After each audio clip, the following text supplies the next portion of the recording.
पेण शहरातून एक अत्यंत दुर्दैवी आणि धक्कादायक घटना समोर आली आहे। पेण शहरातील कासार तलाव साई मंदिर परिसरात सोमवारी सकाळी एका व्यक्तीचा मृतदेह पाण्यात तरंगताना आढळल्यानं परिसरात मोठी खळबळ उडाली आहे। लावात मृतदेह असल्याची माहिती मिळताच पेण नगरपालिका अग्निशामक दलाच्या रेस्क्यू पथकानं तातडीनं घटनास्थळी धाव घेतली आणि मृतदेह पाण्याबाहेर काढला। मृतदेह बाहेर काढल्यानंतर स्थानिक रहिवासी श्लोक दिनेश म्हात्रे यांनी संबंधित व्यक्तीची प्राथमिक ओळख पटवून तातडीनं त्यांच्या नातेवाईकांशी संपर्क साधला।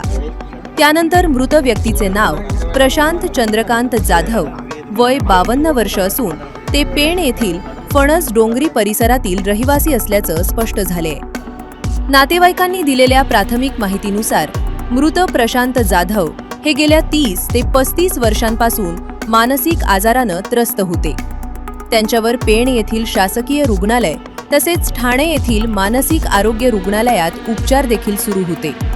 दरम्यान पोलिसांनी घटनास्थळाचा पंचनामा करून मृतदेह उत्तरीय तपासणीसाठी पेणच्या उपजिल्हा रुग्णालयात पाठवलाय। या घटनेनंतर परिसरात काही काळ चिंतेचे वातावरण निर्माण झाले होते। मात्र सध्या परिस्थिती शांत असून पेण पोलीस या प्रकरणाचा पुढील तपास करत आहेत।